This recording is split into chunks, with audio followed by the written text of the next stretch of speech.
সবাই বের হয়ে যাও একে একে। সবাইকে মূলত বের হওয়ার কথা বলে এক একজনকে বের করছে, বেধড়কভাবে রড, লাঠি এবং অন্যান্য অস্ত্র দিয়ে তাদেরকে নির্যাতন করছে।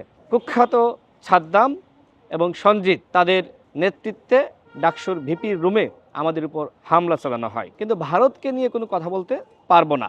2019 সালের 22 ডিসেম্বর ডাকসুতে আমাদের উপর নারকীয়ভাবে হামলা চালানো হয়। মূলত আমরা ভারতের আগ্রাসনের বিরুদ্ধে প্রতিবাদ শুরু করেছিলাম। আমাদেরকে বলা হয়েছিল যে আমরা যাতে করে ভারতকে নিয়ে কোনো মন্তব্য না করি, বাংলাদেশের যে কোনো বিষয়ে আমরা কথা বলতে পারবো, এমনকি শেখ হাসিনার পদত্যাগের দাবিতেও আন্দোলন করতে পারবো, কিন্তু ভারতকে নিয়ে কোনো কথা বলতে পারবো না। ভারতে আপনি জানেন যে ওই সময় এনআরসি এবং সিএবি বিরোধী আন্দোলন শুরু হয়েছিল। ভারতের মুসলমানদের উপরে মোদী সরকার নানানভাবে আগ্রাসন চালাচ্ছিল, নির্যাতন করছিল, গুম করছিল, নারীদেরকে লাঞ্ছিত করছিল। এর প্রতিবাদে বাংলাদেশ থেকে আমরা আন্দোলন শুরু করেছিলাম ছাত্র অধিকার পরিষদের নেতৃত্বে। ওই সময় ছাত্রলীগের সভাপতি ঢাবি শাখার কুখ্যাত সাদ্দাম এবং সঞ্জিত তাদের নেতৃত্বে ডাকসুর ভিপির রুমে আমাদের উপর হামলা চালানো হয়।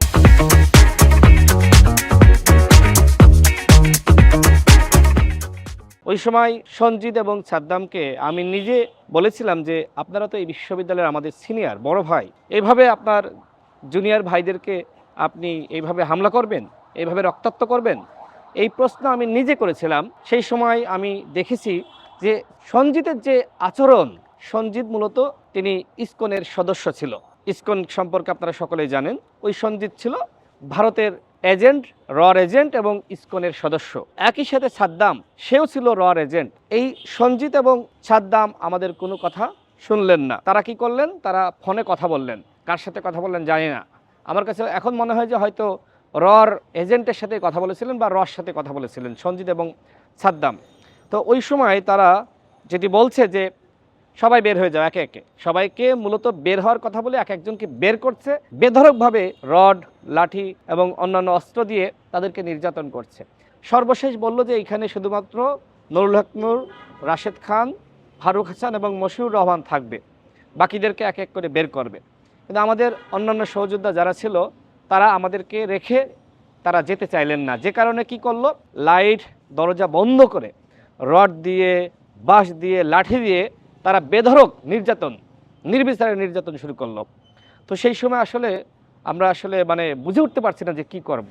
ডাকসুর ভিপির যে টেবিলটা ছিল, আমরা সবাই টেবিলের নিচে আমরা আশ্রয় নিলাম, সবাই চেষ্টা করলাম। তো ওই টেবিলটা ভেঙে চুরমার করে ফেললো। মানে বলার মতো না যে কীভাবে বেঁচেছিলাম। সেখানে আপনি দেখেছেন যে আমি একটি লাইভ করেছিলাম নুরুল হক নূরের পেজ থেকে। সেখানে আমি বারবার বলছিলাম বাঁচাও, বাঁচাও, বাঁচাও, আমাদেরকে বেড়ে ফেলছে সঞ্জিত এবং সাদ্দামের নেতৃত্বে।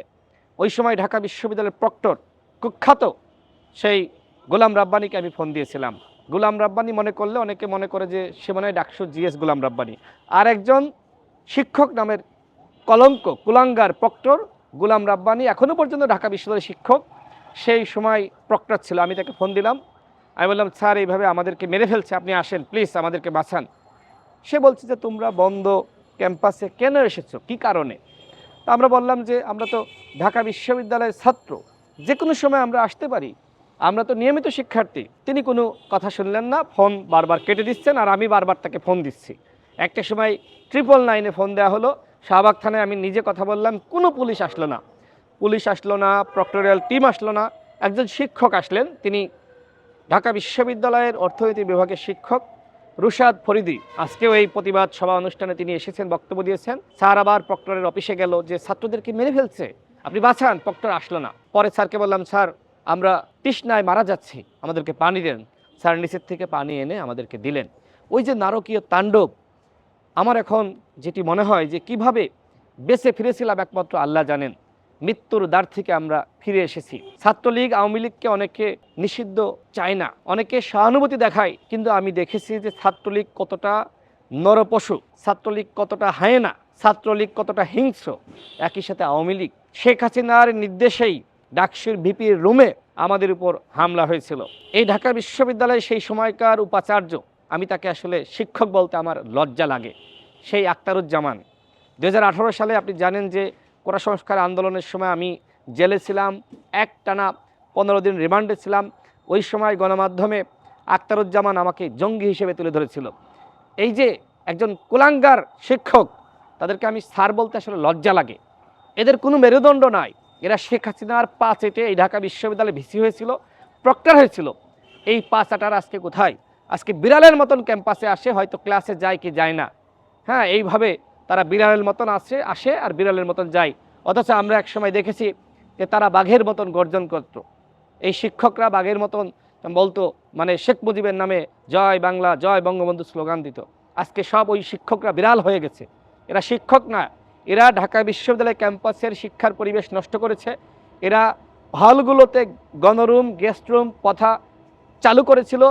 এরা এই ছাত্রলীগের মাধ্যমে শিক্ষার্থীদেরকে নির্যাতন করেছে। ঢাকা বিশ্ববিদ্যালয়ে দাস প্রথা তারা চালু করেছিল। আমি এদেরকে কোনোভাবেই শিক্ষক মনে করি না। অনতিবিলম্বে এই ঢাকা বিশ্ববিদ্যালয় থেকে সাবেক ওই কুখ্যাত উপাচার্য, যাকে বলা হচ্ছে, স্যার বলতে লজ্জা লাগছে, আখতারুজ্জামান এবং ওই কুখ্যাত প্রক্টর গোলাম রাব্বানী, এদেরকে অবশ্যই বহিষ্কার করতে হবে।